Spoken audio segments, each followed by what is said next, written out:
எல்லாம் வல்ல தீபமது எங்கும் உள்ளது நீ கமர சொல்லால் மட்டும் நம்பாதே சுயமாய் சிந்தித்தே தெளிவாய்.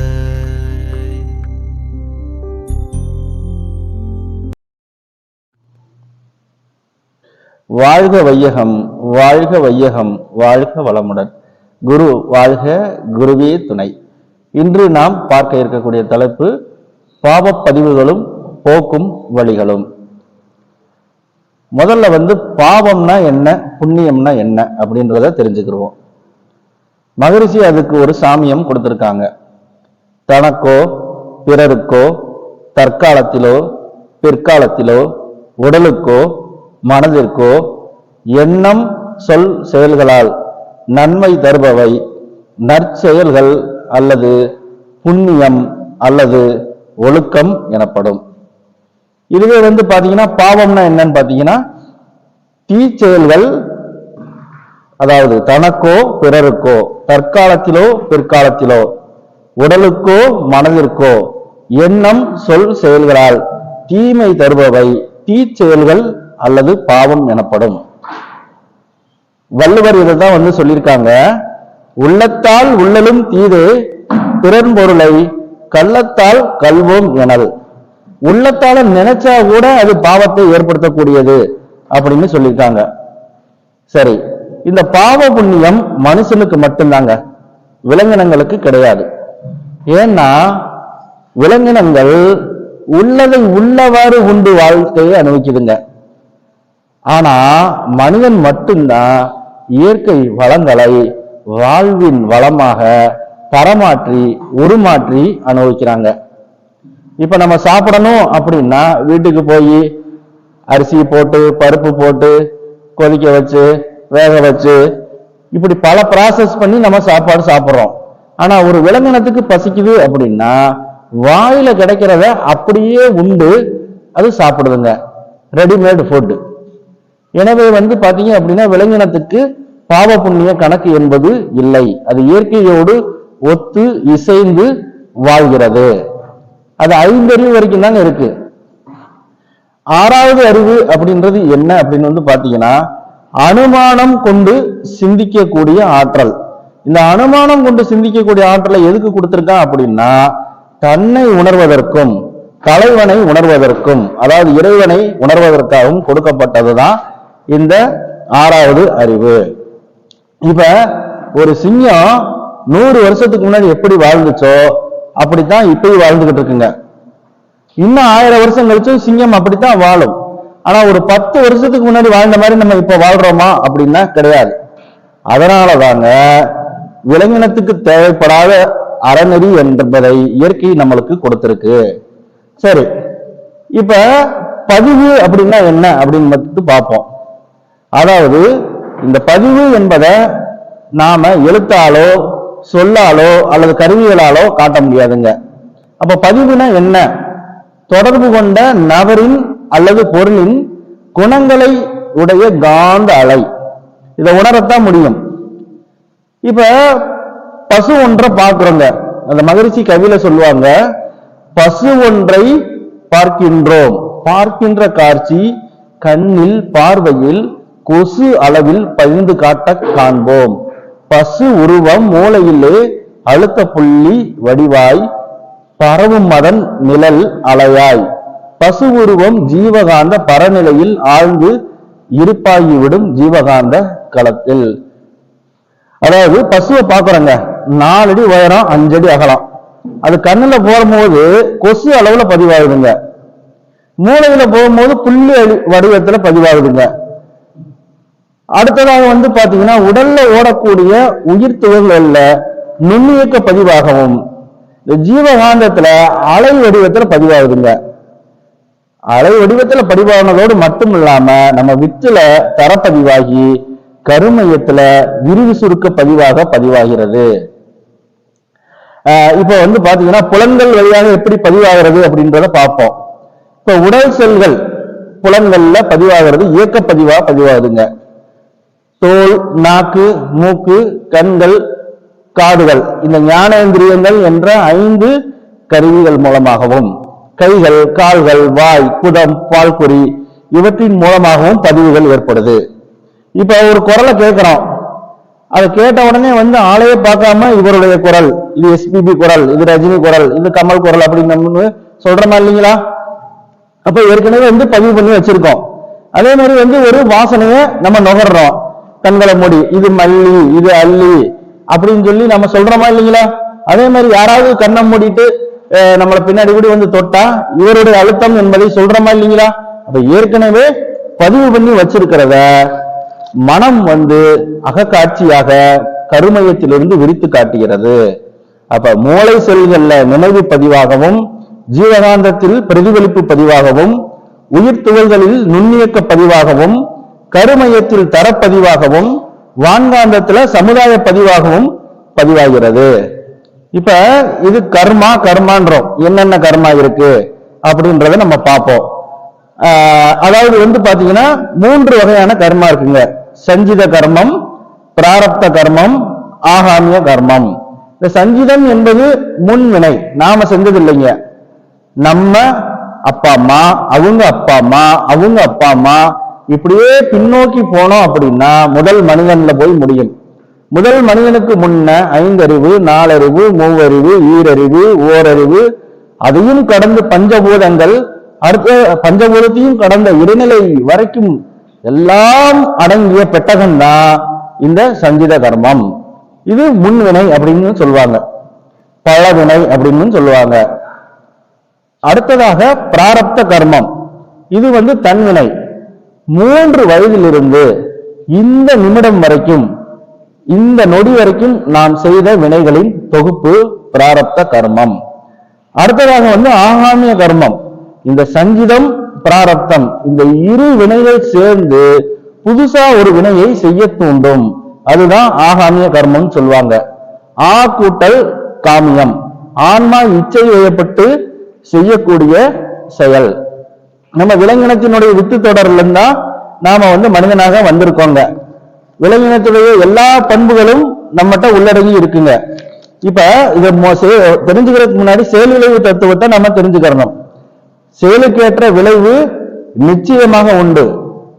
அந்த செயலுக்குண்டான விளைவு இன்னைக்கு வரலாம், நாளைக்கு வரலாம், நாளை மறுநாள் வரலாம், 10 வருஷம் கழிச்சு வரலாம், 10 தலைமுறைக்கு அடுத்து கூட வரலாம். ஆனா செய்த செயலுக்குண்டான விளைவு நிச்சயமாக உண்டு.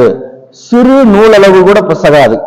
செயலிலே விளைவாக தெய்வ ஒழுங்கமைப்பு இருக்க பயனென்ன தவறழைத்து பரமனை வேண்டுவதால் அப்படின்னு சொல்லி மகரிஷி சொல்லியிருக்காங்க. அதே வள்ளுவர் என்ன சொல்லியிருக்காருன்னா, நுண்ணிய நூல் கற்கினும் மற்றும் தன் உண்மை அறிவே மிகும். என்னதான் படிப்பு படிச்சாலும் நம்ம அதாவது கருமையத்துல என்ன பதிவாயிருச்சோ அதுதான் செயலுக்கு வரும் அப்படின்னு சொல்றாங்க. அதே மாதிரி நெடிய மொழிகளும் கடிய ஊர்களும் செல்வம் அன்றி தன் செய்வினை பயனை அப்படின்னு சொல்லி நம்ம முன்னோர்கள் சொல்லி வச்சிருக்காங்க. நீ யானை மேல போறதும், குதிரை மேல உலா வர்றதும், வசதி வாய்ப்பா இருக்கிறதும் உன்னுடைய பயன் கிடையாது, உன்னுடைய முன்வினை பயன்தான் அப்படின்னு சொல்றாங்க. மகரிஷி என்ன சொல்றாருங்கன்னா, வினைப்பதிவாம் சுமையை விடுத்து தூய்மை பெறவே நினைவாய் உடலெடுத்தேன், நிலம் மீது விழுந்த பின்னே இணை மறந்தேன், இறைவா உனை மறந்தேன், ஆனால் நீ உள் நிறைந்து இணை மீட்டு அப்படின்னு சொல்றாங்க. அப்ப கர்மம் அப்படின்னு சொல்றது என்னன்னா, கர்மம்னா செயல் தான். இது செயல் விளைவு தத்துவம் தாங்க. அப்ப நல்ல செயல் பண்ணோம் அப்படின்னா நல்ல விளைவு, நல்ல பதிவு. தீய செயல் செஞ்சோம்னா தீய விளைவு, தீய பதிவு. அது எல்லாமே உள்ளடங்கி எப்படியாவது செயலுக்கு நம்மளுக்கு நன்மையோ தீமையோ கொடுத்து விடுங்க. இப்ப இந்த கருமையம் அப்படின்றது ஒண்ணு இருக்குங்க. அதை பத்தி நம்ம தெரிஞ்சுக்கலாம். நம்ம உடல் முழுவதும் சுழன்று ஓடக்கூடிய ஜீவகாந்த ஆற்றல் துல்லிய சமதள சீர்மை, ஸ்பெசிபிக் கிராவிட்டி போர்ஸ் என்ற தத்துவத்தின்படி உடல் மையத்தில் திணிவு கொள்கிறது. இந்த திணிவு பெற்ற காந்த மையமே கருமையம் ஆகும். மகரிஷி ஒரு கருவி சொல்றாங்க, என் வயது 3 முதல் இன்று மட்டும் யான் கண்ட காட்சிகளும் கேட்ட ஓசை மென்மையுள்ள ஸ்பரிசத்தால் உணர்ந்தவெல்லாம் சுவைத்த சுவை சொன்ன சொற்கள் செய்த செயல் இவை அனைத்தும் என்ன விதமாய் பதிந்து எண்ணும் போது இவை எல்லாம் ஒவ்வொன்றாய் எடுத்துக்காட்டும் தன்மை என்ன தனித்தனியே தோன்றல் ஏனோ தத்துவமாய் உலகறிவின் இயல்பு என்ன என்று நின்றறிவால் ஆராய்ந்து நிஜத்தை காண நின்றவன் ஒவ்வொன்றாய் பரிணாமத்து மின்னெனவே மறைந்து மற்றும் வேறதாயும் மேலான காட்சியுமாகி பன்னிலையில் மூளைதனில் பரமாகி கருவில் இரத்த சுழலாலை இயங்குவது கண்டேன் அப்படின்னு சொல்றாங்க. அதே மாதிரி சுழற்தட்டு விளையாட்டில் சுற்றிவிட்டோன் பெறல் போல் சொல் எண்ணம் செயல்கள் காந்த அலையாகி சுழன்றோடி விரைவு ஒக்க சென்று முடிவான சுத்தவெளி அழுத்தத்தால் பின்னோக்கி வந்து சுழன்று இயங்கும் ஜீவகாந்த கருமையம் ஈர்த்து சுருக்கி இருப்பாய் வைத்து காலத்தில் மலர்த்தும் சுழற்சி ஈர்ப்பு காப்பும் திலவிளையாட்டென்று சொல்லாமல் விளக்கிவிட்ட சொற்கடந்த பொருளே. அதாவது நம்ம பூமராங் பார்த்திருப்போம், தூக்கி எறிஞ்சா திரும்பி ஒரு தூரத்துக்கு போன பிறகு திரும்ப நம்ம கைக்கே வர்றது போல நாம் எண்ணம் சொல் செயல்களால் எழுப்பக்கூடிய அந்த அலை, அந்த எண்ணங்கள் செயல்கள் வேற எங்கேயும் போகாதுங்க, இறைநிலை எனும் சுத்த வெளிக்கு போய் மோதும். மோதி திரும்பி ஒரு பசு கூட்டத்துல கன்று அவுத்து விட்டா தாய் பசுவை எப்படி அடைகிறதோ அதுபோல நாம் செய்த செயலுக்கு உண்டான விளைவு நம்ம கருமையத்துல அந்த சுத்தவெளி தூயது, தூய வெளி அதுல இருக்கக்கூடியது வேற எங்கேயும் போகாது. நாம் செய்யக்கூடியது அங்க போய் மோதி அது ஒரு தெய்வீக அச்சு போல மாத்தி திரும்ப நம்ம கருமையத்துக்கு கொண்டு வந்து சேர்த்து விடுகிறது. அப்ப நாம் செய்த செயலுக்கு உண்டான விளைவை நாம் தான் அனுபவித்தே தீர்க்க வேண்டும். நல்ல செயல் செஞ்சா நல்ல விளைவு, அப்ப இதை செய்யலாமா வேண்டாமா, இது இந்த செயல் செஞ்சா இதுக்குண்டான விளைவு இந்த மாதிரி வரும், அதை நம்ம தவிர்த்தணும், இந்த விளைவை தாங்கிறதுக்கு என்னால முடியுமா அப்படின்றத நாம சிந்தனை செய்து உணர வேண்டும். இப்ப விளைவை நம்ம எதுவும் பண்ண முடியாதுங்க. மனிதனுடைய செயலும் இறைவனுடைய விளைவும் சேர்ந்துதான் நம்ம வாழ்க்கையே நடக்குதுங்க. சரிங்களா? இப்ப உணவு ஒன்று நம்மளுடைய செயல், விளைவு ரசம், ரத்தம், தசை, கொழுப்பு, எலும்பு, மஜ்ஜை, இப்படி வித்துநாதம், இப்படி 7 கருவா மாற்றுவது இறைவனுடைய செயல். விதைக்கிறது நம்மளுடைய செயல், அதை விளைவிக்கிறது இறைவனுடைய செயல். அப்ப முயற்சி என்பது நம்மளுடையதாகவும் விளைவு என்பது இறைவனுடைய கையிலையும் இருக்குதுங்க. அப்ப எந்த செயல் செஞ்சாலும் அதுக்குண்டான விளைவாக வருவது இறைவன் தான். இப்ப இப்ப பதிவு கர்மா இதெல்லாம் சொன்னா பாமரன் ஒத்துக்கிற மாட்டான். அவனை எப்படி ஒத்துக்க வைக்கிறதுன்னு மகரிஷிட்ட போய் கேட்ட போது ஒரு கதை சொன்னாங்க. அப்ப அத நான் உங்களுக்கு சொல்றேங்க. கணவன் மனைவி 2 பேர் வாழ்ந்துட்டு வர்றாங்க ஒரு ஊர்ல. அந்த கணவன் வேலைக்கு போயிடுறாரு. அந்த மனைவி தன்னுடைய ஒரு 4 வயது குழந்தைய பராமரிச்சுட்டு வர்றாங்க. மதிய வேலையில அந்த குழந்தை தூங்கிக்கிட்டு இருக்கு. அவங்க கடைவீதி வரைக்கும் போயிட்டு திரும்ப வந்துடலான்னு போறாங்க, கதவை திறந்து வச்சுட்டு. அவங்க போன உடனே அந்த குழந்தை எழுந்து பார்த்திருக்கு. அம்மாவை காணான்னு உடனே எந்திரிச்சு என்ன பண்ணிருதுங்க, தேடி போய்கிட்டே இருக்கு. எப்பயும் வழக்கமா ஒரு குளத்துலதான் அந்த அம்மா துணி துவைப்பாங்க. அப்ப அந்த குளத்துக்கு இந்த குழந்தை போயிருக்குங்க. போய் அப்படியே காலை நினைக்கணும்னு போய் குளத்துக்குள்ள தவறி விழுந்துருது. இந்த அம்மா வர்றாங்க, குழந்தைய காலான்னு பதறி அடிச்சுட்டு எல்லா பக்கமும் தேடிட்டு கடைசியில ஐயோ குளத்துக்கு எதுவும் போயிருக்குமோன்னு வேமா ஓடி வர்றாங்க. இப்ப இந்த குழந்தை விழுந்த உடனே அந்த பக்கம் ஒரு வழிபோக்கர் வராரு. அந்த நேரம் பத்திரிக்கை வைக்கிறது. அவர் என்ன பண்றாருன்னா பாக்குறாரு. பார்த்துட்டு ஏதோ சத்தம் கேக்குதுன்னு உடனே குதிச்சு நீச்சல் தெரிஞ்சு அவரு அந்த குழந்தைய காப்பாத்திடுறாரு. அந்த அம்மா வந்த உடனே பார்த்துட்டு நிலைமைய உணர்ந்துடுறாங்க. குழந்தைய இவர் படுக்க வச்சு ஆசுவாசப்படுத்திக்கிட்டு இருக்காரு. அவர் வந்த உடனே ஐயாவுடைய காலில் விழுந்து எந்த சாமி புண்ணியமோ என்னைய காப்பாத்திருச்சு, என் பிள்ளைய காப்பாத்திருச்சு அப்படின்னு சொல்றாங்க. இந்த எந்த சாமி புண்ணியமோ அப்படின்னு தெரிஞ்சுக்கிறதுக்கு ஒரு 5 தலைமுறைக்கு முன்ன போகணும். அந்த குழந்தையினுடைய பாட்டனாரோ கூட்டனாரோ அந்த குளம் வெட்டுவதற்கு ₹1 கொடுத்திருப்பாங்க. அந்த ₹1 கொடுத்த புண்ணியம் அந்த குழந்தையை காப்பாற்றி விட்டது. சரி, விழுந்ததுக்கும் யாரோ ஒரு செயல் செஞ்சிருப்பாங்க. அப்போ ஒவ்வொரு நாளும் நாம் செய்யக்கூடிய செயலும் விளைவும் விளைவும் செயலும் பின்னி பிணைந்து நமது வாழ்க்கை, மனித வாழ்க்கை என்பது நடைபெற்று கொண்டே இருக்கிறதுங்க. இன்னொரு ஒரு கதை சொல்றேங்க. ஒரு குடியார கணவன். அந்த கணவன் என்ன பண்றான் அப்படின்னா, மனைவியை எப்ப பார்த்தாலும் அடிச்சு உதைச்சுக்கிட்டு இருக்கான்.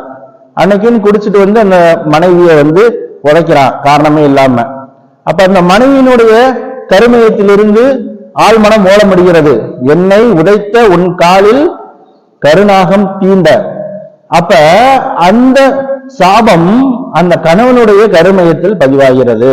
ஒன்று, ஒரு கருநாகத்தினுடைய கருமையத்திலையும் பதிவாகிறது. 2, மூன்றாவதாக வான்காந்தத்துல போய் பதிவாகுதுங்க. 3லையும் பதிவாகிட்டு 4வதாக அந்த கணவனுடைய கருமையத்திலையும் பதிவாகிருதுங்க. முதல்ல அந்த கணவனுடைய கருமையத்துல பதிவாகுது.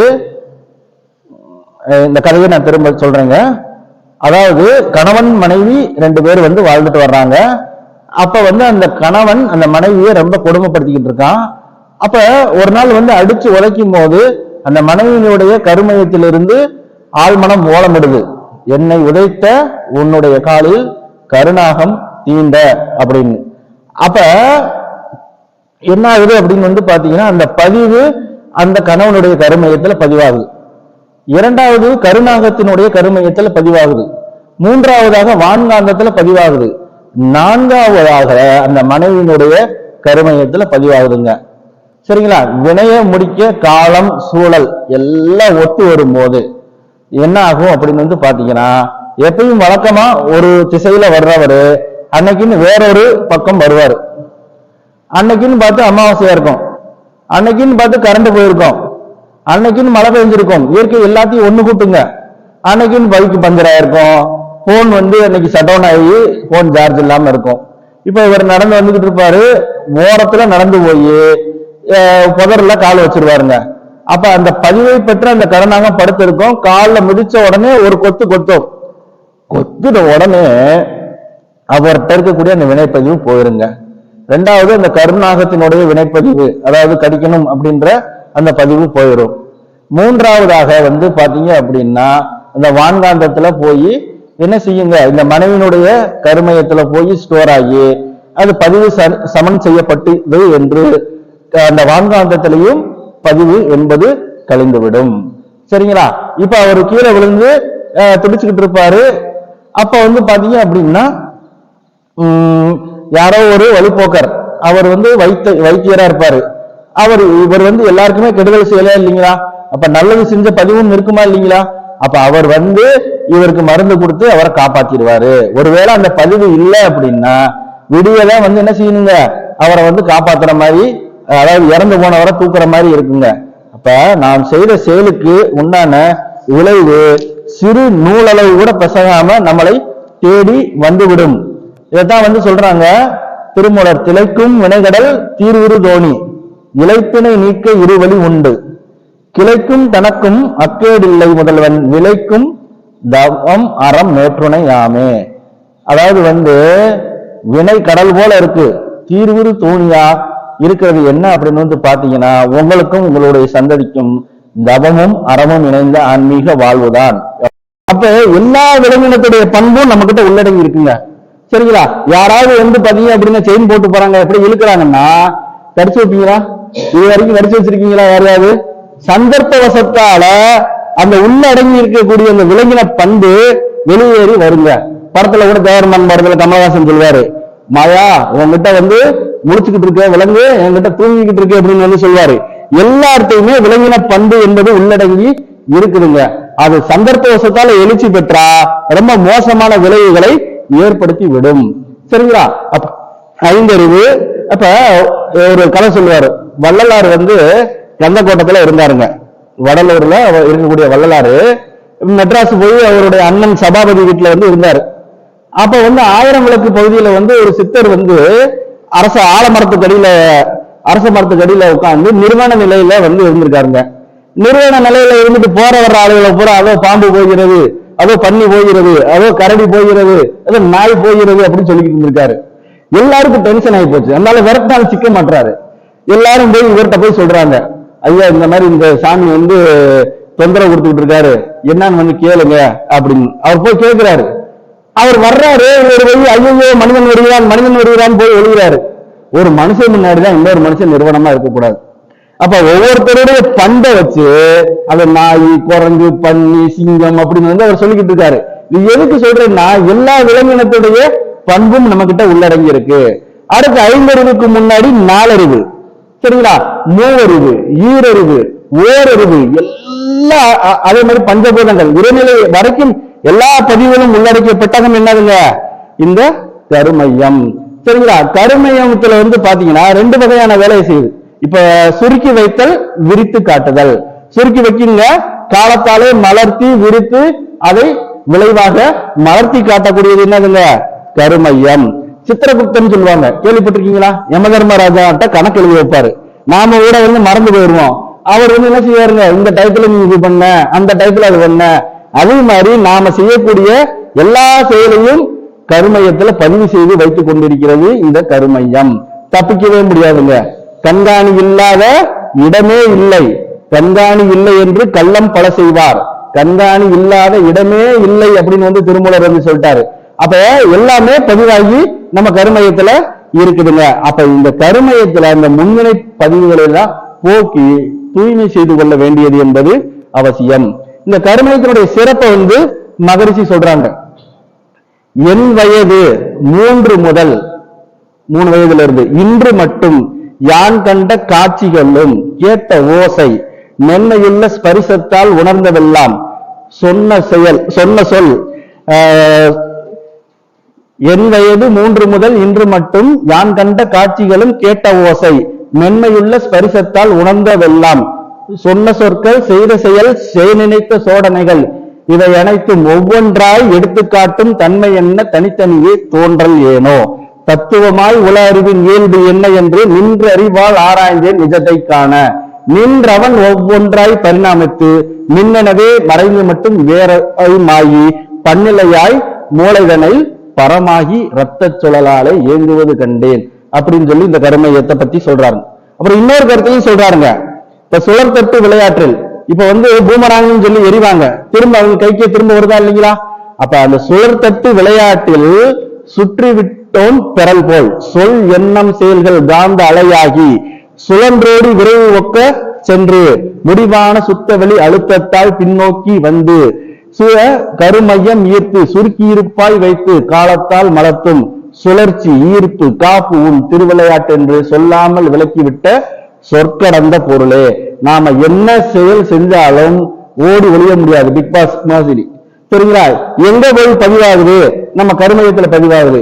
இப்ப ஒரு பசு இருக்குங்க, அந்த பசுமாட்டு 1000 பசு இருக்கக்கூடிய இடத்துல கன்று அவுத்து விட்டா கரெக்டா தன் தாய் பசுவை தேடி போய் சென்றடையும். அதுபோல நாம என்ன செயல் செய்தாலும் அது அலை வடிவத்துல என்ன செய்யுங்க, மேல இருக்கக்கூடிய இந்த வான்காந்தத்துல போய் மோதும். அந்த வான்காந்தம் அதை ஒரு தெய்வீக அச்சு போல மாற்றி அலை வடிவத்துல திரும்ப நம்ம கருமையத்துக்கே கொண்டு வந்து வினைப்பதிவாக, ஏன்னா எல்லா இடத்துலயும் இறைநிலை தூயது, தூய வெளி, சுத்த வெளி சரிங்களா? அது வந்து என்ன சொல்ல முடியாதுங்க, குற்றம் குறை இல்லாதது.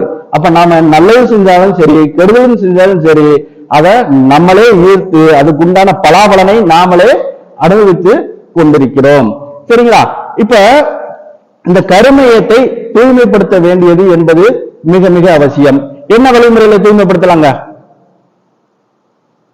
நம்ம இப்ப விமானம் இருக்குங்க, அந்த விமானம் விபத்துக்குள்ளாயிருது, எதை வந்து கண்டுபிடிப்பாங்க? First black box. அந்த பிளாக் பாக்ஸ்ல எல்லாருமே பதிவாயிருக்குமா? நாம வந்து இறந்துட்டோம் அப்படின்னா உடம்பு வந்து பஞ்சபூதத்தால் ஆக்கப்பட்டதுங்க. என்னென்ன ஆக்கப்பட்டது? நிலம், நீர், நெருப்பு, காற்று, ஆகாயம்.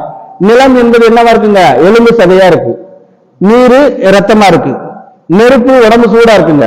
காற்று மூச்சு காற்றா இருக்கு. ஆகாசம்ன்றது உயிராற்றலா இருக்குங்க சரிங்களா? இப்படி ஓடிக்கிட்டு இருக்கக்கூடிய உடம்பு பஞ்சபூத தத்துவம் நம்ம உடம்புல சமநிலையில இருக்கிற போது ஆரோக்கியம். ஒரு கட்டத்துல வந்து உடம்பை விட்டு உயிர் பிரிஞ்சு போகுது. ஏன் உடம்பை விட்டு உயிர் பிரிஞ்சு போகுதுங்க? வாழ்க்கைனா என்ன? வாழ்க்கைனா என்ன? உடம்புக்கும் உயிருக்கும் நட்பு நீடித்தால் அதுக்கு பேர் வாழ்க்கை. உடம்புக்கும் உயிருக்கும் பிணக்கு ஏற்பட்டால் அது நோய். உடம்புக்கும் உயிருக்கும் பிரிவு ஏற்பட்டால் என்னதுங்க? அது மரணம். சரி, இப்ப ஏன் மரணம் ஏற்படுதுன்றது ஒரு விளக்கத்தை வந்து பார்ப்போம். எந்த இடத்துல ஒரு வலி என்ற உணர்வு ஏற்பட்டாலும் அது நம்ம உடம்புல ஓடக்கூடிய இந்த ரத்த ஓட்டம், வெப்ப ஓட்டம், காற்றோட்டத்துல ஏதோ ஒரு தடை, ஒரு தேக்கம், ஒரு திசை மாற்றம் அல்லது வேக குறைவு அல்லது வேக ஈர்ப்பு இருக்கும். அப்ப அந்த தடைய மனம் வந்து வலியாக உணர்கிறது. அப்ப வலினாலே ஏதோ ஒரு தடை இருக்குன்னு அர்த்தம். அந்த வலி இடத்தால் அகன்றும் காலத்தால் நீட்டித்திருந்தால் நோய். சரிங்களா? இந்த நோயினால ஜீவகாந்த ஆற்றல் பூரா அதை ஃபில் பண்ணி செலவழிச்சு அதை சரி பண்ண பார்ப்போம். சரி பண்ண முடியலைன்னு போது இதுக்கு மேல தாங்க முடியாத குருநாதான்னு சொல்லி நம்ம வித்து களையத்திலேயே என்ன செய்யுங்க, மின்குறுக்கு ஷார்ட் சர்க்கியூட் ஏற்பட்டு வித்து களையம் உடைந்து உடம்பை விட்டு உயிர் பிரிந்து விடுவதையே மரணம் என்கிறோம். சரிங்களா? இறந்து போயிட்டாங்கன்னா எதை வந்து பார்ப்பாங்க, அந்த காலத்துல மருத்துவர்கள் அப்படின்ற ஒரு குறிப்பிட்ட ஜாதியில வந்து செக் பண்ணி பார்ப்பாங்க. ரெண்டாவது வந்து பாத்தீங்கன்னா துணி துவைக்கிறவங்ககிட்ட அந்த வேட்டியை கடைசியா அந்த உயிர் போன அந்த வேட்டியை கொடுத்து சரி வித்துநாதம் கொட்டி தான் அவங்க உயிர் போயிருச்சு அப்படின்றத என்ன பண்ணிக்கிறவாங்க, கன்ஃபார்ம் பண்ணிக்கிறவாங்க. இப்ப இந்த மரணத்துல இந்த இவ்வளவு நுட்பம் வந்து இருக்குதுங்க. இப்ப இந்த நம்ம உடம்பை விட்டு இந்த உயிர் பிரிஞ்சிருச்சு, இந்த ஆன்மா என்ன செய்யுங்க, உடம்புல மேல மிதந்துகிட்டே இருக்கும். சரிங்களா? இந்த ஆன்மாவை ஏன் வந்து இந்த பதிவுகளை போக்கணும், நம்ம குழந்தைகளுக்கு நாம கொடுத்துட்டு போறது நல்ல கருமையத்தை தான் கொடுத்துட்டு போகணும். சரிங்களா? களங்கமுற்ற கருமையத்தோட இருந்தா அது வாழ்க்கையில ரொம்ப கஷ்டத்தை அனுபவிக்க நேரிடும். அப்ப நிறைய வினைப்பதிவு இருக்கு. நம்ம ஆன்மா எங்க போகாதுங்க, மேல் நோக்கி போகாது. சரிங்களா? பூமியினுடைய கவர்ச்சி விசையிலேயே மிதந்து கொண்டிருக்கும். சரிங்களா? அப்ப பதிவுகள் எல்லாம் போக்கி மேல் நோக்கி போறதுக்கு எவ்வளவு நாள் ஆகும்னா ஒரு 80-90 வயசு ஆகுங்க. எல்லா கஷ்ட நஷ்டத்தையும் அதனால தான் வள்ளுவர் சொல்றாரு, வையத்தில் வாழ்வாங்கு வாழ்பவன் வானுரையும் தெய்வத்தில் வைக்கப்படும் அப்படின்னு வந்து சொல்றாங்க. அப்படி இல்லாம இடவலையே போயிட்டோம் அப்படின்னா அந்த ஆன்மா 4 ஸ்டேஜ் சொல்றாரு மகரிஷி. ஒண்ணு சாலோக்கியம், அது பூமியினுடைய கவர்ச்சி விசையில மிதந்துகிட்டு இருக்குங்க. அடுத்து வந்து பாத்தீங்கன்னா சாமீபியம், அது வந்து பாத்தீங்க அப்படின்னா சூரிய களத்துல மிதந்துகிட்டு இருக்குதுங்க. அடுத்து சாரூபியம் அப்படின்னு வந்து சொல்றாங்க, சக்தி களம் தேவீக மண்டலத்துல இருக்கிறதுங்க. சாயுச்சியம் அப்படின்றதுதான் சுத்த வெளியில போய் அதுதான் பரமபத நிலை, அதுதான் வந்து சிவ பதவி அடைந்தது, அதுதான் வைகுண்ட பதவி. அப்ப ஒரு பஞ்ச தண்ணீரை முக்கணும்னா மேல் நோக்கி பறக்குமா, மேல் நோக்கி பறக்காது. அதே மாதிரி இந்த வினைப்பதிவு அப்படின்ற சுமை இருந்துச்சு அப்படின்னா அந்த ஆன்மா என்ன செய்யாதுங்க, இந்த பூமியினுடைய கவர்ச்சி எர்த்து பவுண்டை விட்டு என்ன பண்ண முடியாதுங்க, மேல் நோக்கி போக முடியாது. அப்ப நம்ம முறையா உடற்பயிற்சி காயகல்பம் தவம் பண்ணா நம்ம வினைப்பதிவை கண்டிப்பாக போக்கிக் கொண்டு நம்ம ஆன்ம தூய்மை பெற்று இருக்கும் போதே சமாதிகளை அறிந்து கொண்டு இறந்த பிறகு இறைநிலையை நாம் அடைய முடியும். அதுதான் வந்து நம்ம ஆன்மாக்கு நாம் செய்யக்கூடிய தொண்டு, நம்ம குழந்தைகளுக்கு நாம் செய்யக்கூடிய ஒரு தொண்டு. அப்படி அந்த களங்கமுற்ற கருமையத்தோட இருக்குதுன்னு வச்சுக்கோங்க, பூமியோட கவர்ச்சி திசையில இல்லாம நம்ம வித்து வழியாக இருக்கக்கூடிய இந்த குழந்தைகள்கிட்ட போய் இணையுது அந்த ஆன்மா அப்படின்னு வச்சுக்கோங்க. அந்த இணையம் ஒண்ணு கவர்ச்சி விசையில மறந்துகிட்டு இருக்கும் அல்லது ஒத்த, ஏன்னா அந்த உயிருக்கும் இந்த உயிருக்கும் இடையில ஒரு 30 வருட இடைவெளி என்பது பெரிய வித்தியாசம் இருக்காதுங்க. அதோட இணைஞ்சு அதனுடைய பதிவு நம்ம உடம்ப வச்சு நம்ம பதிவை போக்க முடியல, இதுல பிள்ளைகளுடைய உடம்புல போய் அந்த பதிவை போக்கி இதெல்லாம் ஏங்க. அப்ப நம்ம வாழ்ற காலத்திலேயே நம்ம என்ன பண்ணிடணுங்க, அந்த வினைப்பதிவை போக்கிக் கொள்ள வேண்டும். எந்த பயிற்சி முறையிலுமே வினைப்பதிவை போக்குவதற்குன்னா வழிமுறையே கிடையாது. ஜோதிடம் பாத்தீங்க, அதுல வந்து நம்ம 120 ஆண்டுகள் தசை காலம் இருக்கும். சரிங்களா? அந்த தசை காலத்துல கேது சுக்கிரன் சூரியன் 6 வருஷம் ஆட்சி செய்யும், சுக்கிரன் 20 வருஷம் ஆட்சி செய்யும், சூரியன் 6 வருஷம் இப்படின்னு அந்த அதாவது வந்து பாத்தீங்க அப்படின்னா தசா புத்தி, இந்த தசையில இந்த மாதிரி வந்து இன்ப துன்பம் வரும், அந்த தசையில துன்பத்துல இன்பம் வரும், இன்பத்துல துன்பம் வரும், இன்பத்தில் துன்பம் துன்பத்தில் இன்பம். ஏன்னா ஒரே துன்பமா வந்தா மனுஷன் உடம்பு விட்டுருவான், உயிரை விட்டுருவான். அதனாலதான் இயற்கை மோசம் செய்யக்கூடிய தசாபுத்தி காலத்துல நல்லது செய்யற மாதிரியும் நல்லது செய்யறதுல மோசம் பண்ற மாதிரியும் ஒரு வடிவமைப்பை கொடுத்திருக்கான். அப்ப நாம இந்த வினைப்பதிவை போக்கிக் கொண்டு தூய்மை பெற வேண்டியது என்பது மனவளக்கலையினால் மட்டுமே சாத்தியமாகும். ஜோதிடத்துல என்ன தெரிஞ்சுக்கலாம் அப்படின்னா எவ்வளவு இருப்பு இருக்குன்னு தெரிஞ்சுக்கலாம். வரவு செலவு இவ்வளவு ரூபாய் இருக்கு, அது எப்படி வந்து எந்தெந்த காலகட்டத்தில் நம்ம அனுபவிக்க போறோம் அப்படின்றது மட்டுமே தெரிஞ்சுக்கலாம். ஆனா மனவளக்கலை பயிற்சியில மட்டும்தான் என்ன பண்ண முடியுங்க, இந்த வினைப்பதிவுகளை முழுமையாக போக்கிக் கொள்ள முடியுமே தவிர்த்து வேற எந்த ஒரு முறையிலுமே கிடையாது. அப்ப இந்த வினைப்பதிவான் சுமையை விடுத்து தூய்மை பெற இறைவனால் கொடுக்கப்பட்ட தோணி என்னதுங்க, இந்த மனவளக்கலை பயிற்சி. ஒரு கப்பல் கொடுத்துட்டாங்க, கடவுளுக்குள்ள விழுந்துட்டான், அவரு கப்பலை கொடுத்துட்டோம் அப்படின்னா சேஃபா போயிட்டு வந்துருமா இல்லைங்களா? அதான் வள்ளுவர் சொல்றாரு, பிறவி பெருங்கடல் நீந்துவர் நீந்தாதார் இறைவனடி சேராதார் அப்படின்னு வந்து சொல்றாங்க. சரி, இந்த பாவப்பதிவுகளை நான் எப்படிப்பா போக்குறது அப்படின்னு நீங்க கேக்குறீங்க. எல்லா பதிவும் இருக்கு, இங்க முன்னோர்கள் என்னென்னமோ செஞ்சாங்க. நான் போய் வந்து உப்பு விற்க போனா மழை பெய்யுது, மாவு வைக்க போனா காத்தடிக்குது, நான் என்ன செஞ்சாலும் வந்து வாழ்க்கையில கஷ்டமா இருக்கு, என்னை விட வந்து அதை வந்து ஒண்ணுமே இல்லை, என்ன கூட அறிவும் கிடையாது, ஆனா வந்து வாழ்க்கையில மேல்நிலைக்கு போய்கிட்டே இருக்கேன், தொட்டதெல்லாம் தொடங்குது அப்படின்னு நீங்க வந்து யோசிக்கலாம். அப்ப இதை எப்படி நம்ம போக்குறது, எப்படி நம்ம மாத்துறது? நம்மளுடைய செயல் மூலமாகத்தான் இதை என்ன பண்ண முடியுங்க, மாற்ற முடியும். அறச்செயல்கள் புண்ணிய செயல்கள் மூலமாகத்தான் நாம வந்து மாற்ற முடியும். அதுக்கு 3 வழிமுறையை மகரிஷி வந்து சொல்றாங்க இந்த பதிவுகளை போக்குறதுக்கு. இப்ப பாவ பதிவுனா என்னன்னு தெரிஞ்சுட்டோம், எங்கெங்க பதிவா இருக்குன்னு தெரிஞ்சுட்டோம், இந்த கருமையத்துல எப்படி பதிவாகி அது வந்து நம்மளுக்கு வந்து நல்லது கெட்டது தருதுன்னு தெரிஞ்சுக்கிட்டோம். அப்புறம் அந்த உடம்பை விட்டு அந்த கருமையம் போனா அது எந்தெந்த நிலையை அடையும் அப்படின்றதையும் நாம தெரிஞ்சுக்கிட்டோம். அப்ப இது எப்படி போக்கலாம்? 3 வழிமுறை இருக்குங்க. ஒண்ணு பிராயச்சித்தம். ஒரு தப்பு பண்ணிட்டீங்க, இப்ப வந்து சின்ன பஸ்ல வந்து நான் போறேங்க, அப்ப வந்து ரொம்ப கூட்டம், நடந்து போகும்போது ஒருத்தர் காலம் முடிச்சுட்டேன், கூட்டம் வந்து அப்படித்தான் இருக்கும் பார்த்து போ அப்படின்னு சொன்னோம்னா அது பதிவு. இல்லைங்க சார், அவரு தனக்கு ஏற்பட்ட துன்பமா வருந்துறாரு, இல்லைங்க தெரியாம பட்டுருச்சு மன்னிச்சுக்கோங்க அப்படின்னா அப்பயே அந்த பதிவு போய்விடும். என்ன சொல்றேன்னா சுருக்கமா, தீமையை நீக்கி நற்காரியங்களை ஈடுபடுதல், செய்த தவறை உணர்ந்து வருந்தி திருந்தி தவறால் துன்புறுவதற்கு ஆறுதல் கூறுவது, இழப்பீட்டை சரி செய்து கொள்வது, இதுதாங்க வந்து பிராயச்சித்தம். இப்ப நம்ம வண்டியை ஓடி போய்கிட்டு இருக்கோம், போன பேசிட்டே போய் ஒருத்தர் மேல மோதிட்டான், மோதிட்டு யாரும் பாக்குறாம பார்த்து ஓடி போயிட்டீங்கன்னா அது பதிவுங்க. சரிங்களா? அப்படி இல்ல, என் மேலதான் தப்பு மன்னிச்சுக்கோங்க, உங்க வண்டிக்கு வந்து என்ன சேதாரமோ அதை நான் பண்ணி கொடுத்துட்றேன், உங்களுக்கு கை கால அடிபட்டுருச்சா அதை வந்து நான் வந்து வாங்க நான் வந்து ஆஸ்பத்திரிக்கு போலான்னு சொன்னீங்கன்னா அத்தோட அந்த பதிவு என்ன செஞ்சிருங்க, உங்களை விட்டு நீங்கி விடும். அப்படி இல்லாம ஓடி ஒளிஞ்சாட்டாலோ ஏற்றி சண்டை கட்டி வாயில விழுந்தீங்கனாலோ அந்த வினைப்பதிவை என்ன செஞ்சுக்கிறாங்க, வாங்கி வச்சுக்கிறோம். ஏற்கனவே எவ்வளவு வச்சிருந்தோம் தெரியாது, இன்னும் கூட பதிவை சேர்த்துட்டு போனா. அப்ப பிராயச்சித்தம் என்பது இந்த ஒரு மாதிரி. பிராயச்சித்தம் லேட்டா கேட்டா என்ன ஆகும்? லேட்டா பிராயச்சித்தம் கேக்குறீங்க, அது என்னவாகும்? சில தவறுகளுக்கெல்லாம் பிராயச்சித்தமே இல்லைங்க. அப்பா அம்மாவுக்கு செய்யக்கூடிய துரோகம், சரிங்களா? அப்புறம் வந்து குருவுக்கு செய்யக்கூடிய துரோகம், கைவிடப்பட்டவர்களுக்கு செய்யக்கூடிய துன்பம், சரிங்களா?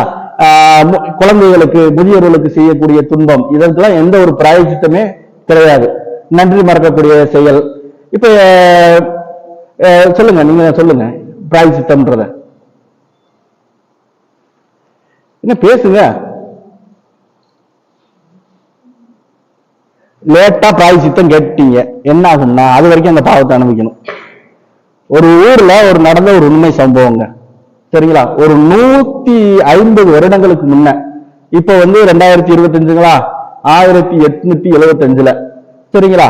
அப்ப அந்த ஊர்ல வந்து பாத்தீங்கன்னா ஒருத்தர் வந்து பாத்தீங்க வேறொரு சமுதாயத்தை சேர்ந்த ஒரு பெண்ணை வந்து காதலிக்கிறார். அந்த சமுதாயம் வந்து பாத்தீங்க அப்படின்னா அப்படி காதலிச்சா அந்த பெண்ணையே வந்து கொன்றுவாங்க, சரிங்களா? அல்லது வந்து தலைமொழிடுவாங்க. அப்படிப்பட்ட சமுதாயத்துல அவ்வளவு பேர் எதிர்ப்பை மீறி அந்த 150 வருஷத்துக்கு முன்னாடி காதல் திருமணம் பண்றதெல்லாம் சும்மா லேஸ்பட்ட வேலை இல்லைங்க. அந்த ஒரு திருமணம் பண்ணிக்கிறாங்க. திருமணம் பண்ணிட்டு ஒரு வருஷம் நல்லா இருந்தாரு, ஒரு வருஷத்துக்கு மேல சேட்டாக பண்ண ஆரம்பிச்சாரு. சாராயத்தை குடிச்சிட்டு சண்டை கட்டுறாரு, வேலைக்கு சரியா போறதில்ல, எப்ப பார்த்தாலும் வந்து அடிச்சுக்கிட்டு வம்பளத்துக்கிட்டே இருக்காரு. ஒரு கட்டத்துக்கு மேல இவங்கிட்ட இருந்தா அடிச்சு துன்புறுத்தி கொண்டு விடுவான்னு சொல்லி என்ன பண்ணிருதுங்க அந்த பெண்ணு, அவங்க அப்பா அம்மா வீட்டுக்கு போயிருது. அவங்களும் வந்து வேற வழி இல்லை அப்படின்னு சொல்லி அந்த பெண்ணை ஏத்துக்கிறாங்க. இவர் இருக்காரு இல்லைங்க, ஒரு 6 மாசம் கழிச்சு, அதாவது வந்து தமிழ்ல வந்து பாத்தீங்க அப்படின்னா பெண்கள் கணவன் இறந்துட்டா ஒரு வார்த்தை இருக்குங்க, விதவைன்னு ஒரு வார்த்தை இருக்கு. மனைவி இறந்துட்டா தமிழ்ல வார்த்தையே கிடையாதுங்க, விதவன் எங்கேயாவது கேள்விப்பட்டிருக்கீங்களா? அதுக்கு பேர் புது மாப்பிள்ளை. போன உடனே ஒரு 6 மாசத்துல வேற ஒரு கல்யாணம் பண்றாருங்க. அந்த காலத்துல வந்து பாத்தீங்க அப்படின்னா தேர் செய்வாங்க, வண்டியில காரு வசதியில இல்ல இல்லைங்க, வசதி எடுக்கிறவங்க தேர் பண்ணுவாங்க. தேர்ல பொண்ணையும் மாப்பிள்ளையும் உட்கார வச்சு கொட்டு அடிச்சுட்டு போவாங்க. அப்படி வந்து பாத்தீங்க அப்படின்னா அந்த தேர்ல கணவன் மனைவி இருக்காங்க, அவன் அங்கிட்டு சுத்தி போவானா, அந்த பொண்ணு இருக்கு தெரு வழியா போன்னு சொல்லி அந்த தெரு வழியா போக சொல்றான், வெறுப்பேத்துறானா. போறது இல்லாம அந்த கொட்டுக்காரங்களுக்கு கொஞ்சம் காசை கொடுத்து அங்கே இருந்து நல்லா கொட்டடிச்சு நல்லா டான்ஸ் ஆடு அப்படின்னு சொல்றான். இவங்களும் வந்து காசு கொடுத்து என்ன பண்ணுவாங்களே, இப்படி வெறுப்பேற்றுறதுக்கு ரொம்ப டென்ஷன் ஆயிட்டாரு. யாரு? பொண்ணோட அப்பா பொறுத்து பாக்குறாரு. பார்த்துட்டு என்ன பண்ணிட்டாருன்னா மண்பானை இருக்குல்ல, மண்பானையில தான் சமையல் பண்ணுவாங்க. அந்த மண்பானை நிறைய தண்ணியை கொண்டு அந்த பெண்ணினுடைய கழுத்துல வச்சு அந்த இதற்கு பாருங்க அந்த தேரை 3 சுத்தி போட்டு உடச்சு போட்டு வந்துட்டாங்க. அந்த குடும்பம் உருப்படவே இல்லைங்க. சரிங்களா? நான் ஒரு 2-3 குழந்தை ஆச்சு, திடீர்னு ஹார்ட் அட்டாக் வந்து அவர் இறந்து போயிட்டாரு. ரொம்ப செழிப்பா இருந்து தொழிலும் முடங்கி போச்சு, வீட்டை வித்துட்டாங்க, கடன் பட்டு போயிடுச்சு, ஊர்ல இருக்கிற செல்வாக்கு போயிடுச்சு, மரியாதை போச்சு, மானம் போச்சு. ஏன்னா அந்த பெண் சாபம் ஏற்கனவே பாவம். இதுல வந்து வெந்த புண்ணுல வேலை பாய்ச்சுற மாதிரி குத்தி காமிக்கிறது எவ்வளவு பெரிய வேதனை. அதுக்கடுத்த தலைமுறைங்க ஒரு 30-35 வயசுக்கு மேல அவங்க குடும்பத்துல யாருமே உயிரோட இல்லைங்க. 3வது தலைமுறையில இவங்களுக்கு செஞ்ச பாவம் தான் அந்த மாதிரி பண்ணிருக்குன்னு சொல்லி அந்த அம்மா உயிரோட இருந்திருக்காங்க. 80 வயசு பாட்டி அம்மாட்ட போய் பிள்ளைகளை எல்லாம் கொண்டு காலில் விழுக வச்சு என்ன பண்ணிருக்காங்க, திருநீர் கொடுத்து நல்லா இருங்கன்னு சொல்லி ஆசீர்வாதம் பண்ணிருக்காங்க. இப்ப அந்த இறப்பு வேணா நின்று வச்சு, ஆனா அந்த குடும்பம் உட்படாம போனதுதான். சரிங்க, பிராங்கா சொல்றேன், அந்த பிணைப்பிரிவு என்ன செய்யுங்க இந்த அளவுக்கு பிரதிபலிப்பு ஏற்படுத்துது. நாம செஞ்சது ஏன் பிள்ளைகள் அனுபவிக்கணும் அப்படின்னா, அப்பா சொத்தை அனுபவிக்கணுமா இல்லைங்களா, தாத்தன் சொத்து பேரனுக்குன்னு சொல்றாங்களா இல்லைங்களா. ஒரு 7 தலைமுறையோட பண்பு அதிகமா இருக்குங்க. முன்னேழு பின்னேழுன்னு சொல்லுவாங்க. என்னுடைய பதிவு என்பது என்னுடைய தாத்தாவினுடைய பண்பு பதிவு என்பது அதிகமாக இருக்கும். அதனாலதான் தாத்தனுக்கு பேரனுக்கு அப்படின்னு கொண்டு வந்தாங்க. 7 பிறவி நம்மள மாதிரி 7 பிறவி நம்ம எடுப்போம் போல அப்படின்னு சொல்லி நிறைய பேர் சொல்லிட்டாங்க. அது 7 பிறவி இல்லைங்க. சரிங்களா? அதுதான் வள்ளுவர் சொல்றாரு, ஒருமையில் ஆமை போல 5 அடக்கல் ஆற்றின் எளிமையில் ஏமாப்புடைத்து. ஒருத்தர் கரெக்டா ஒழுக்கமா இருந்தான், நல்லா இருந்தான், நல்லா எல்லாருக்கும் நல்லது பண்றான், புலநடக்கமா இருந்தான்னா அவனுக்கு பின்னாடி வரக்கூடிய 7 சந்ததிகளும் வளம் பெறுவாங்க, நன்மை பெறுவாங்க அப்படின்ற அர்த்தத்துலதான் சொல்றாங்க. அப்ப நாம செய்யக்கூடிய செயல் அதுக்குண்டான விளைவு 30 ஆண்டு காலத்துக்கு அதனுடைய பதிவு இருக்கும். ஒரு தலைமுறைன்னு சொல்லுவாங்க. அது 7 தலைமுறை 3 21 210 வருடத்துக்கு அதனுடைய பிரதிபலிப்பு இருக்கும்னா அப்புறம் வான்காந்தத்துல அது மறைந்து விடும் அப்படின்னு சொல்றாங்க. சரி, பிராயசித்தம். இப்ப யாராருக்கு தப்பு பண்ணிட்டா போய் வீட்டுக்காரர் போன உடனே, ஐயோ உங்களுக்கு நான் நிறைய குடும்பம் பண்ணிட்டேன் மன்னிச்சுக்கோங்க அப்படின்னு சொன்னீங்கன்னா, நேற்று வரைக்கும் நல்லா தானே இருந்த, இப்ப மன்னிப்பெல்லாம் கேட்கறையே அப்படின்ட்டு. சரிங்களா? சொல்லாம நம்ம அவளுக்கு நன்மை செய்ய அந்த பதிவுகள் என்ன செஞ்சிருங்க, நம்மளை விட்டு போய்விடும். சரிங்களா? எடுத்த உடனே தெரிஞ்சுட்டேன்னா என்ன செய்யுங்க, மாமியார்ட்ட போய் நான் உங்களை கரண்டி கொண்டு அன்னைக்கு நான் பின்னாடி அடிச்சது நான் தான், என்கிட்ட மன்னிச்சுக்கோங்க அப்படின்னா நம்ம சண்டைக்கு வந்துடும். இந்த மாதிரி பிராயசித்தை கேட்க முடியாத, மானசீகமாக மன்னிப்பு கேட்டுக்கலாங்க. ஏன்னா அவங்க அந்த தீமை செஞ்சது நாம தான் அவங்களுக்கு தெரியாது, அல்லது தீமை செய்யறது நாம தான் சொன்னோம் அப்படின்னா அது பெரிய பிரச்சனையாயிரும். நேரடியா போய் கேட்க முடியாதவங்கள மானசீகமாக அவர்கிட்ட மன்னிப்பு கேட்டு அதை பிராயசித்தமாக அதை போக்கிக் கொள்ளலாம். அடுத்து பாத்தீங்கன்னா மேல்பதிவு அல்லது உணர்ந்து திரும்பி அளித்தல். ஏற்கனவே தவறான செயலால் செய்யப்பட்ட ஒரு பதிவை வேறொரு நல்ல பதிவு கொடுத்து அந்த பதிவை போக்குவது என்பதுதான் மேல்பதிவு. ஏற்கனவே உடம்பு கெடுத்து வச்சிருக்கோம், அப்ப உடற்பயிற்சி பண்ணி மருந்து நீராடல் இவற்றின் மூலமாக மேல்பதிவு போட்டு அதை சரி பண்ணிக்கலாமா இல்லைங்களா? இதுதான் மேல்பதிவு மூலம் பதிவு அளித்தல் என்பது. வேற ஏதாவது ஒரு உதாரணம் சொல்லுங்க பார்க்கலாம். மேல்பதிவு மூலமா என்ன பதிவை போக்கலாம் அப்படின்னு. இப்ப தவறான செயல்னால உடல் செல்கள் ஓரளவுக்கு பதிவாக்கி இருக்கோம், அதன் வழியாக செயல்படுது, அது பாவ பதிவா இருக்கு. அப்ப மேல ஒரு பதிவை போட்டு அதை நம்ம சரி பண்றோம். உடம்பை கெடுத்து வச்சிருக்கோம், உடற்பயிற்சின்ற மேல் பதிவை போட்டு அதை சரி பண்றோமா இல்லைங்களா? அதே மாதிரி வேற ஏதாவது உங்களுக்கு தெரிஞ்சது சொல்லுங்க பார்க்கலாம். என்னங்க? சச்சங்கம் இல்ல ஏங்க அப்படி கேட்கறாங்க. எல்லாரும் விரும்புறவங்க போன்ல எத்தனை மணி நேரம் ஓடிக்கிட்டே இருக்குங்க. மேல் பதிவாக தர்மம் பண்றது. சரிங்களா? இப்ப உங்க பரம்பரையே கஞ்சம் சொல்லிக்கிட்டு இருக்காங்க. நீங்க ஊருக்கே அன்னதானம் போட்டீங்கன்னா உங்களை தர்ம பிறப்புன்னு சொல்ல ஆரம்பிச்சிருவாங்களா இல்லைங்களா? சரி, இதுக்கு ஒரு கதையா சொல்லுவோம். முழு பூசணிக்காய சோத்துல மறைச்ச கதை கேள்விப்பட்டிருக்கீங்களா? அது முழு பூசணிக்காய் நிறைய சோறு தலைவாழையெல்லாம் போட்டு சோறு போடுங்க. முழு பூசணிக்காய் எடுத்து மறைக்க முடியுமா? முடியாது. அது என்ன அர்த்தத்துல நம்ம முன்னோர் எல்லாமே அர்த்தபூர்வமா தான் சொல்லியிருக்காங்க. முழு பூசணிக்காய சோத்துல மறைச்ச கதை. அதுக்கு எந்த பதிவுக்கு உதாரணம்னா இந்த மேல் பதிவு அல்லது உணர்ந்து திரும்பி அளித்தலுக்கு உதாரணங்க. இப்ப ஒரு ஊர்ல ஒரு பண்ணையார் இருந்தாருங்க, நல்ல வசதியான பண்ணையார். அவருக்கு நிறைய அந்த ஊர்லயே தோட்டம் தரவருக்கு, அவர் தான் ஊருக்கு நாட்டாம பஞ்சாயத்து பண்றவருங்க. அப்ப பாத்தீங்கன்னா அவருக்கு பங்காளிங்க ஒருத்தர் இருப்பார், ஆப்போசிட் பார்ட்டின்னு ஒண்ணு இருக்கணுமா இல்லைங்களா? அவரு பாத்தீங்க அப்படின்னா இவர் அளவுக்கு அவர் வசதியில ரொம்ப அதிகம். சரிங்களா? ரெண்டு பேரும் பேசிக்கிட மாட்டாங்க. அக்னி நட்சத்திரம் அந்த கார்த்தி பிரபு மாதிரி முறைச்சுக்கிடுவாங்க எப்ப பார்த்தாலும். சரிங்களா? இவருக்கு அகைன்ஸ்டா அவர் பண்ணுவாரு, அவருக்கு அகைன்ஸ்டா இவர் பண்ணுவாரு. அப்ப விடிய காலையில 5 மணிக்கு எந்திரிச்சு தோட்ட வேலையெல்லாம் அந்த காலத்துல கவனிப்பாங்க. அப்ப வேலி இருக்கும்.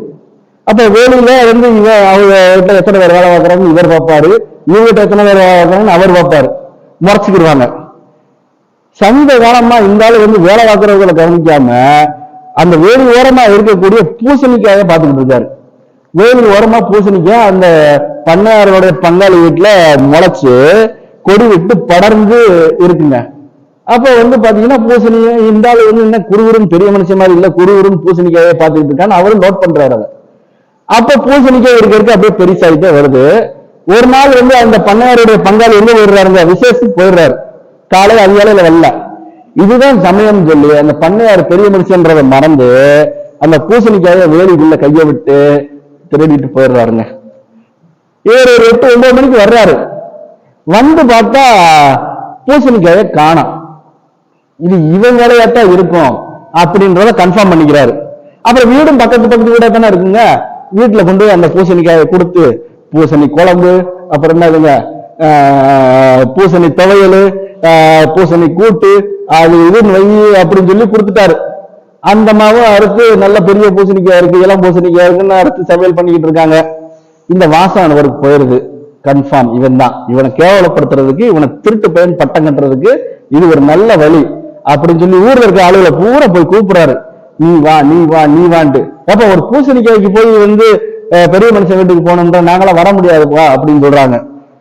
அதெல்லாம் முடியாது. இன்னைக்கு பூசணிக்காய் திருடுவா, நாளைக்கு வேலையை போடுங்குவா, நாளைக்கு நிலத்தை என்னோடவா, நீ வர்றியா இல்லையா அப்படின்னு ஆளை தட்டுறது இவருக்கு தெரிஞ்சு தகவல் வந்துருச்சு.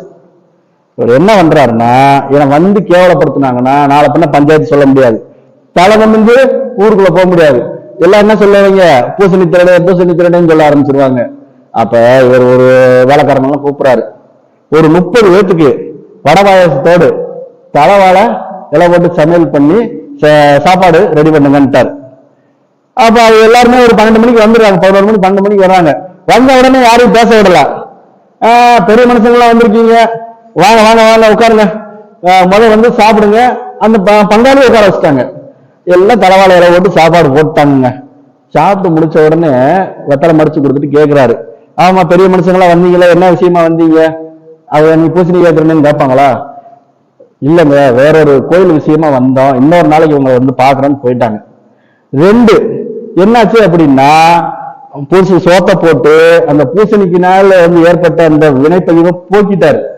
சரிங்களா? பூசணி திருடன் அப்படின்னு இருக்க நிலைமை மாறி வள்ளல்ன்ற ஒரு பேர் வந்துருச்சு. என்னன்னா பாத்தீங்கன்னா, அற்ப பூசணிக்காய போய் இவர் திருடிக்க மாட்டாருங்க. இவ்வளவு டேஸ்டா இவ்வளவு செலவு பண்ணி சோறு போடுறாரு அப்படின்ற ஒரு கருத்து. இன்னொன்னு பாத்தீங்க அப்படின்னா, இவ்வளவு டேஸ்டா சாப்பாடு போடுறாரு, அந்த ஒரு பூசணிக்காய் எடுத்துட்டு போறாரு அப்படின்ற ஒரு இதுக்கு எல்லாரும் என்ன செஞ்சுட்டாங்க, பங்காளிமா கொண்டு போயிட்டு வரேங்க அண்ணா அப்படின்ட்டு போயிட்டாங்க. அப்ப இதுதான் என்னதுங்க, முழு பூசணிக்காய சோத்தை போட்டு மறைச்ச கதை. எல்லாம் பதிவு பண்ணிட்டு நிறைய நான் என்கிட்ட ஒருத்தர் கேட்டாரு, நான் எவ்வளவு தர்மம் பண்ணணும் அப்படின்ட்டு. இவ்வளவு தர்மம் பண்ணுங்க அப்படின்ட்டு. நான் இவ்வளவு சம்பாதிக்கிறேன், ஆனா இப்ப 5 ரூபா 10 ரூபா 1 ரூபா பண்றேன் அப்படின்ட்டு. அது மரத்தை வெட்டுறதுக்கு நகத்தை கொண்டு கீறுற மாதிரி. அப்ப நம்ம வினைப்பதிவுன்றது ரொம்ப ஸ்ட்ராங்கா இருக்கு. எப்படி பண்ணிருப்போம், எப்படி பண்ணிருக்காங்கன்றது தெரியாது. அப்ப நாம அதை விட மேலா பதிவுகள் பண்ணாதான் நம்மளுடைய பதிவுகள் என்ன செய்யுங்க, குறைய ஆரம்பிக்கும். இப்ப இந்த காரைக்குடி பகுதிகள் எல்லாம் பாத்தீங்கன்னா செட்டி நாட்டுல என்ன பண்ணுவாங்கன்னா, வட்டி விட்டு சம்பாதிப்பாங்க. வட்டிக்கு விட்டு சம்பாதிக்கிறத நான் நியாயப்படுத்தல. அவங்க அதனால சிலர் வருத்தமுற்று அதனுடைய பதிவு இருக்குமா இல்லைங்களா, அப்ப அந்த பதிவை போக்குறதுக்கு சத்திரங்களை ஏற்படுத்துவாங்க. சரிங்களா? கோவில்களுக்கு கும்பாபிஷேகம் பண்ணுவாங்க. அவங்க எல்லா இடத்துலயுமே அவங்களுடைய சத்திரம் இருக்கும். காசிக்கு போய் கூட ஒருத்தர் அவங்க சத்திரத்துலதான் தங்கி, நகரத்தார் சத்திரத்துலதான் தங்கி இருக்குன்னு சொல்லுவாங்க. டயத்துக்கு கரெக்டா சோறு வருவாங்க. என்ன 8 ல இருந்து 9 மணிக்கு போடுவாங்க. அதுதான் புண்ணியம். வயிற்ற கெடுக்கிறது புண்ணியம் கிடையாதுங்க.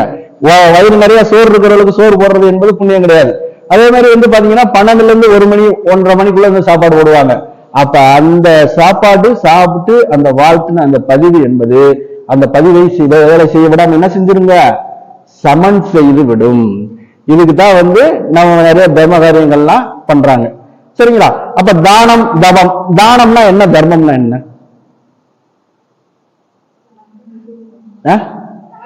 தனக்கு மிஞ்சிதாங்க தானம் தர்மம். தானம்ன்றது அன்னதானம், தர்மம்ன்றது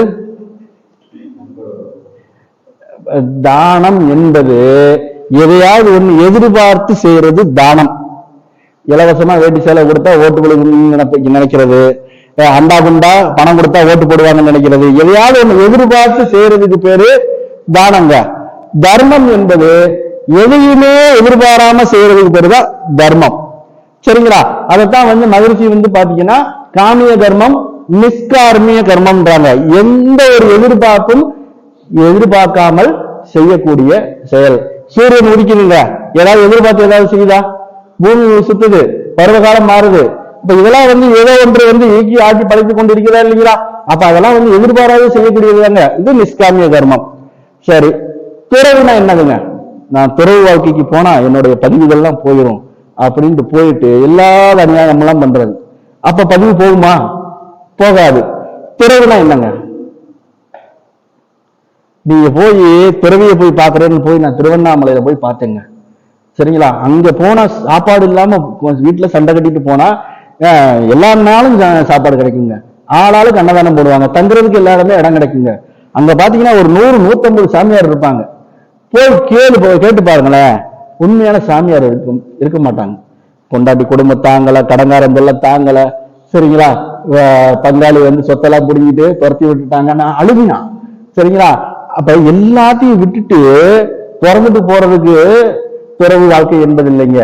மகரிஷி சொல்றாரு, இங்க குடும்பத்துல இருந்து இல்லறத்தில் இருப்பவர் தான் ஞானிகள்ன்றார். குடும்பத்துல இருந்துட்டு எல்லா பிக்கல் படுங்க கடங்காரங்க எல்லாத்தையும் சமாளிச்சுட்டு எல்லாருக்கும் பதில் பேசிட்டு இதுக்குத்தான் தில்லு வேணுமே தவிர்த்து எல்லாத்தையும் விட்டு சும்மா போய் இருக்கிறாளுக்கு எதுவுமே வேண்டியதில்லை. துறவு என்பது மனதிற்குத்தான். இந்த முயற்சியில் மனம் சிக்கிக் கொள்ளாத மனநிலைதான் துறவு. பொருட்களை சம்பாதிக்கலாம், சேர்த்து வைக்கலாம், ஆனால் அதுல எல்லாம் என்ன செய்யக்கூடாதுங்க? மனம் சிக்கிக் கொள்ளாத மனநிலை வேண்டும். இதுதான் துறவு என்று மகரிஷி அவர்கள் சொல்றாங்க. சரிங்களா? அப்ப மூன்றாவது பதிவு போக்குறதுக்கு உண்டான வழிமுறை பழிச்செயல், பதிவு முறிவு அல்லது சமன் செய்தல். அது என்ன பயிற்சியினால சாத்தியமாகுங்க? மனவளக்கலை பயிற்சியினால் மட்டுமே சாத்தியமாகும். மனவளக்கலைன்னா என்னங்க? இவ்வளவு நாள் பயிற்சி கத்திருக்கோம்ல, யாராவது சொல்லுங்க, மனவளக்கலைன்னா என்ன? மனதை வளப்படுத்துறது. வேற பழக்கத்திற்கும் விளக்கத்திற்கும் இடையே போராடி கொண்டிருக்கக்கூடிய ஜீவ இனம் மனிதன். சரிங்களா? Man fight with habit and wisdom சொல்றாங்க மகரிஷி.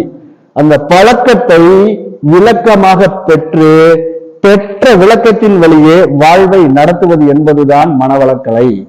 சரிங்களா?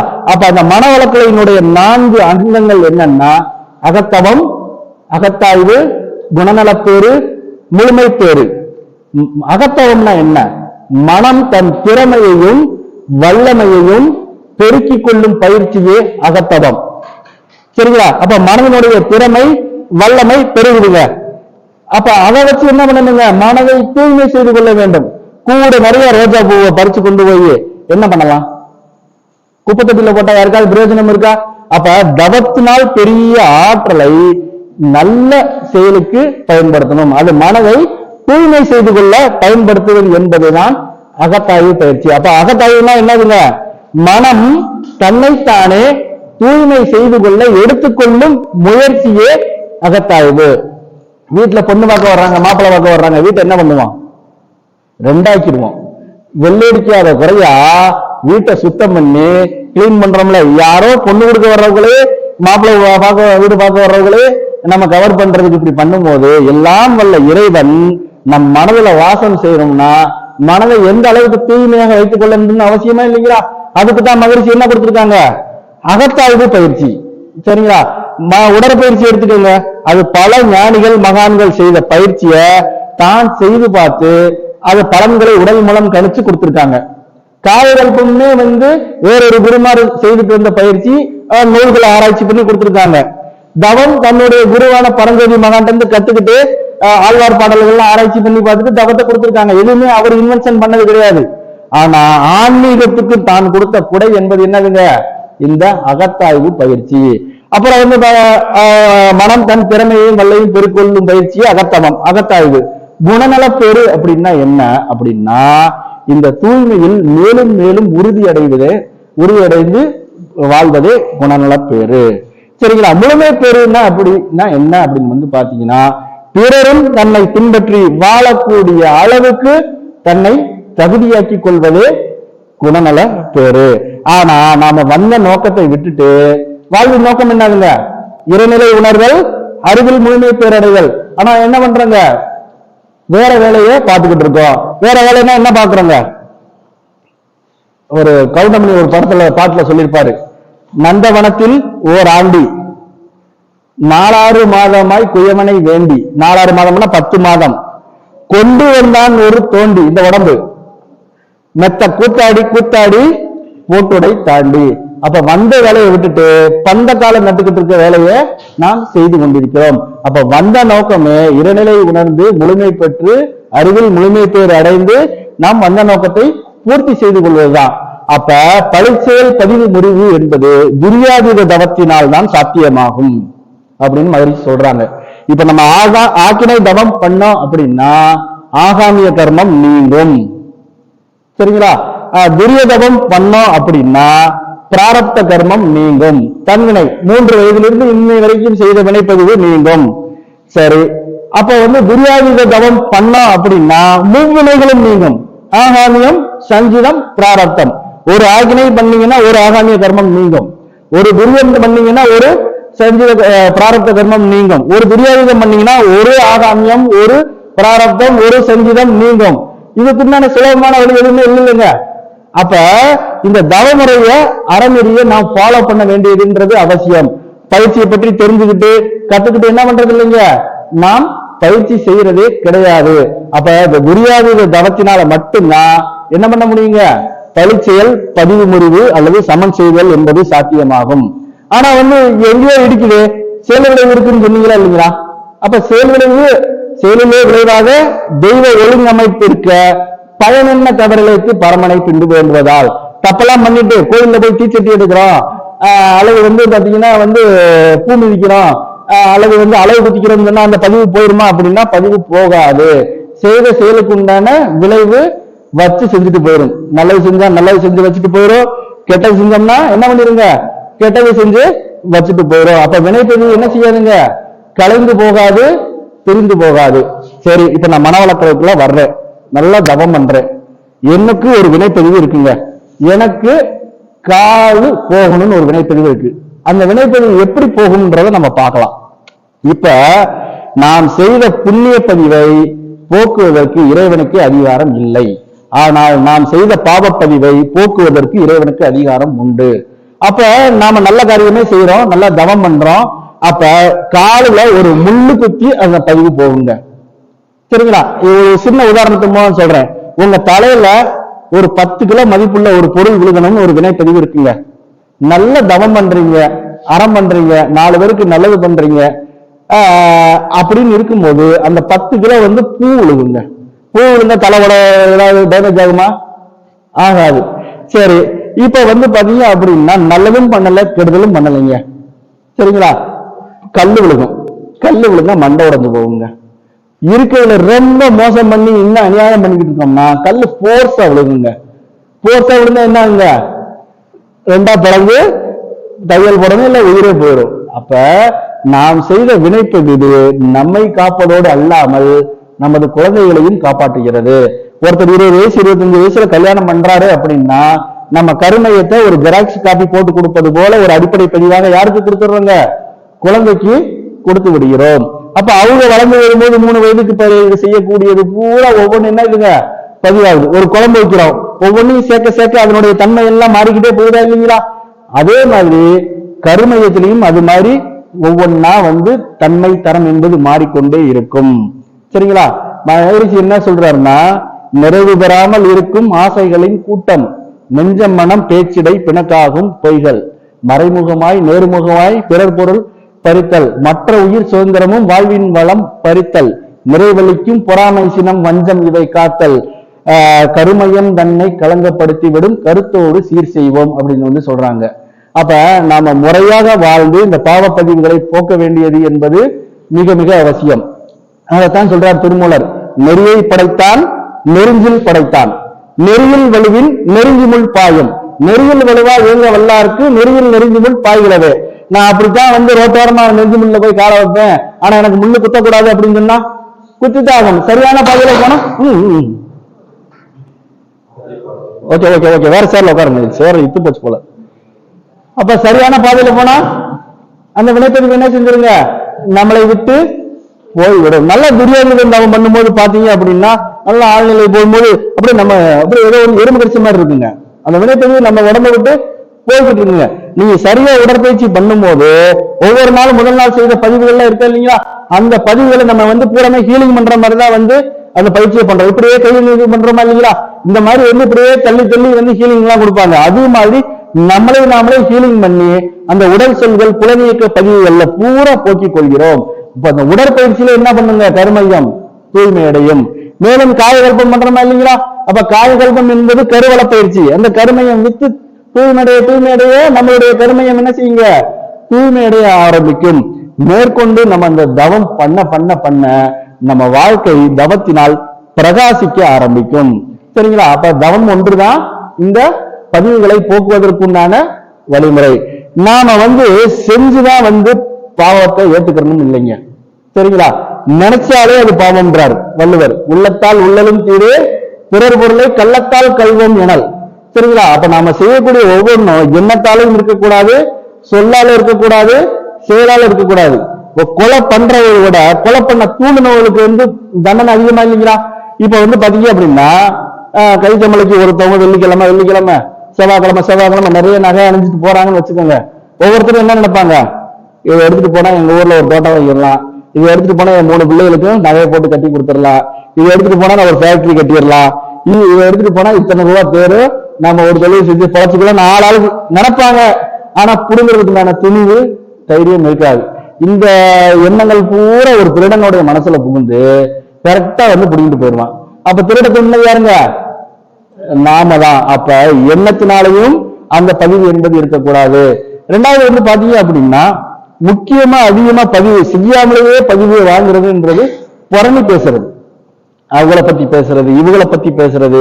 அதனால நம்மளுக்கு என்ன கிடைக்க போகுதுங்க, ஒண்ணுமே கிடைக்காது. அதனால வந்து அவர் புறணி பேசுறது அவருக்கு ஒரு இன்பம். ஆனா புறணி பேசுறதுன்றது மிகப்பெரிய பாவத்தை ஏற்படுத்தக்கூடியது, பதிவை ஏற்படுத்தக்கூடியது. ஒரு உதாரணம், ஒரு ஊர்ல வந்து ஒரு 5 நிமிஷம் முடிச்சிடலாம். ஒரு ஊர்ல வந்து ஒரு அரசன் வந்து பிறந்த நாளுங்க, அவருக்கு ஊரையே கூட்டி வந்து என்ன பண்றாரு அப்படின்னா சாப்பாடு போடுறதுக்கு மக்களை பூரா வர வச்சிருக்காருங்க. அப்ப வந்து பாத்தீங்க அப்படின்னா மேல ஒரு கழுகு பறந்து போகுது. அப்ப அந்த கழுகு ஒரு பாம்பை, நல்ல பாம்பு, அதை வந்து என்ன பண்ணுதுங்க, கொத்தி தூக்கிட்டு போகுது. சாம்பார் வச்சுக்கிட்டு இருக்காங்க. அப்ப அந்த கழுத்தை பிடிச்சிட்டு போறது அந்த நஞ்சு, சில வெளிகள் நஞ்சு அந்த சாம்பார்ல விழுந்துருதுங்க, யாரும் கவனிக்கல. அப்ப எல்லாருக்கும் சாப்பாடு போடுறாங்க. முதல் பந்தியில உட்கார்ந்து இருக்கவங்க கிட்டத்தட்ட ஒரு 100 பேர் 120 பேர் வரைக்கும் இறந்துடுறாங்க. சரி, இப்ப யமதர்மராஜா கேட்கிறாரு. யமதர்மராஜான்றது ஒரு குறியீடு, நம்ம கதைக்கு கால் இல்ல. யமதர்மராஜாட்ட போய் சித்திரகுப்தன் கேட்கிறாரு, யாரு மேல இந்த பாவ கணக்கை நான் எழுதுறது, யார் மேல எழுதுவாங்க, யாரு மேல இந்த பாவ கணக்கு எழுதுவாங்க, சமைச்சவங்க மேல. அவங்க வந்து சமையல் சாப்பாடு போடணும் தான் என்ன, அவங்க உறவினர்கள் கூட சாப்பிட்டு இறந்திருப்பாங்க, அவங்க மேல பதிவு போட முடியாது. அரசன் மேல போடலாம்னா அவன் மேலையும் போட முடியாது, நல்லதுதான் பண்ணணும்னு நினைச்சா. சரி, பாம்பு மேல போடணும்னா பாம்பு இருக்குன்னு செத்து போயிடுச்சு, செத்த பாம்பு மேல எப்படி போடுறது? சரி, பருந்து அந்த கழுகு மேலதான் போடலாம்னா கழுகு தன் குஞ்சுகளுக்கு இறைவிட்டுவதற்காக போயிருச்சு, அதுக்கு சாகடிக்கணுன்ற எண்ணம் இல்ல. யோசிச்சு பாக்குற யமதர்மராஜன் மண்டைய குழப்பிட்டாரு. சரி, அந்த 120 பேர் இறந்த பாவத்தை இன்னொரு நாள் நான் சொல்றேன், அப்ப எழுதிக்க அப்படின்ட்டார். அப்புறம் மக்கள் எல்லாம் சகஜ நிலைக்கு வந்துடுறாங்க. 1 வருடங்கள் ஆகுதுங்க. தொலைதூரத்திலிருந்து அந்த அரசன்ட்ட யாசகம் பெற வேண்டி, பணம் கேட்க வேண்டி மக்கள் வர்றாங்க. ஒரு 5-6 பேர் வர்றாங்க. அப்ப வழியில வந்து ஒரு அரச மரத்துக்குள்ள ஒரு வழிபோக்கன்னு உட்கார்ந்துருக்கான். அவன்கிட்ட போய் கேட்கறாங்க, அரண்மனைக்கு என்ன வழி அப்படின்னு. அப்ப வழி இங்கிட்டுன்னு சொல்லிட்டு இந்த பக்கம்னு சொல்லிட்டு பேசாம இருக்கணும். வழி எதுக்கு போறீங்க, அரசன்ட்ட வந்து சமையல் பண்ணி சாப்பாடு சாப்பிட்டுட்டு அவன்கிட்ட பொருள்கள் வாங்கிட்டு போலான்னு வந்தோம், அவன்கிட்ட போய் சாப்பிடுறீங்க, அது எல்லாத்துக்கும் சோட்டை போட்டு போட்டு கொள்றான்ல அப்படின்னு. அப்ப உடனே கூப்பிடாது யம தர்மராஜா சித்திரகுப்தனை, அந்த 120 பேர் இறந்தாங்களா அந்த பாவத்தை அந்த வழிபோக்கன் மேல எழுது, அவனுக்கு உண்மை தெரியுமா? அப்ப அந்த பொறுமை பேசினா நம்மளுடைய பதிவுகள் பிரிந்து பிரிந்து பிரிந்து இன்னொருத்தருக்கு போயிருங்க. மகிழ்ச்சியாத்தான் சொல்றாரு, தூய்மையெனில் பள்ளி செயல்கள் பதிவு நீக்கம், துன்ப அனுபவமாக இயற்கை நல்கும், ஆய்வு தனக்குள் ஆற்றி அகத்தே நிற்க அறிவு ஒளியில் அன்பின் நெறி விளங்கும், தேடு வெறும் பழவினைகள் அதை உணர்த்தும் திருவிளையாடல் கூற்றே அன்பன் தூற்றல், ஓய்வு உலத்தில் கொண்டு வாழ்த்தி வாழ்த்தி உளமையில் பள்ளிப்போர்க்கும் அர்ப்பணிப்போம் அப்படின்ட்டாரு. அப்ப நாம யாரை பத்தியும் பேசிக்கிட்டே இருந்தாலும் அவங்க கர்மாவை நம்மளையே அறியாம கர்மயத்துல வாங்கி கொள்கிறோம். பிறர் நம்மளை பத்தி பேசினா